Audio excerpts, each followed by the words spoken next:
और खुद खिचड़ी खाने लगी। 2 दिन कोमल वहीं पर थी और कोमल माँ को उसकी प्लेट का खाना खिलाती और खुद खिचड़ी खाती। ऐसे 2 दिनों तक चला। माँ के बहुत मना करने के बाद भी कोमल मात्र जिद में माँ को खाना खिलाती थी। वो बोली, भैया मैं कुछ दिनों के लिए माँ को अपने घर ले जाती हूँ। घर जाने से पहले कोमल ने अपने भैया तन्मय को पूछा। वो बोला, क्या तुम्हारा दिमाग खराब हो गया है? लोग क्या कहेंगे? बेटा माँ को तकलीफ देता होगा, इसलिए माँ अपनी बेटी के घर रहती है। तन्मय गुस्से में बोला, अरे बाबा सही तो बोल रहा है वो, माँ बेटी के घर जाती है क्या भला? तू आराम से जा अपने घर, मेरी चिंता मत कर, मैं यहाँ खुश हूँ। बेटे की बातें सुनकर माँ बोली। कोमल ने बहुत जिद की, लेकिन माँ बेबस थी। कोमल उदास मन से अपने घर वापस आई। कुछ दिनों के बाद खबर आई कि माँ अब नहीं रही। इस खबर ने सब कुछ खत्म कर दिया था। कोमल को पता था कि माँ कितने तकलीफ से गुजरी, लेकिन माँ को दूसरा लड़का नहीं था, बल्कि एक लड़की थी, इसलिए वो कुछ नहीं कर सकती थी। कोमल अकेले ही माँ के श्राद्ध में आई।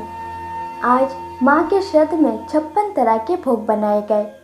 सब लोग मजे से खा रहे थे। लोगों ने रूही और तन्मय की वाहवाही करने में कोई कसर नहीं छोड़ी।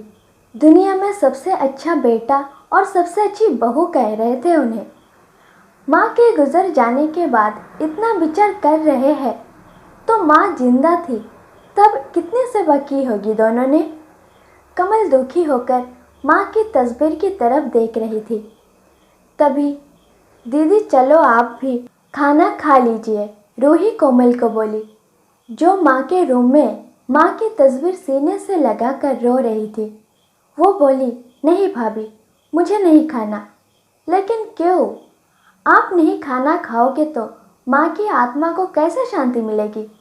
रूही कोमल को बोली, भाभी, जिस खाने के लिए मेरी माँ जब जिंदा थी तब तरसती थी, उसे मरने के बाद दे रहे हो तो वो कैसे तृप्त होगी? सोच कर देखो एक बार। आज अपने पकवानों का ढेर लगाया है। माँ जिंदा थी तब आपने उनकी मनपसंद खाने के 2 निवाले खिलाए होते तो माँ वैसे भी तृप्त हो चुकी होती। वही माँ का असल में श्राद्ध कहलाता। ये जो भी हो रहा है वो सिर्फ एक दिखावा है। इसकी वजह से माँ कैसे तृप्त हो पाएगी?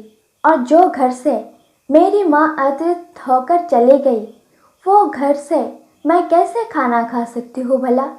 कोमल चिढ़कर रूही से बोली।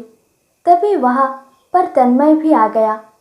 भगवान की लाठी में आवाज़ नहीं होती है भैया भाभी, वो जब भी किसी पर पड़ती है ना, तब जख्म बहुत गहराई तक और ना भरने वाली होती है।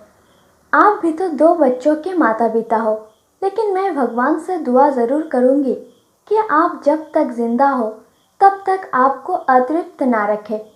माँ ने तो अपना वनवास भोग कर कहीं नया जन्म लिया होगा, लेकिन आपकी ज़िंदगी बहुत बड़ी है।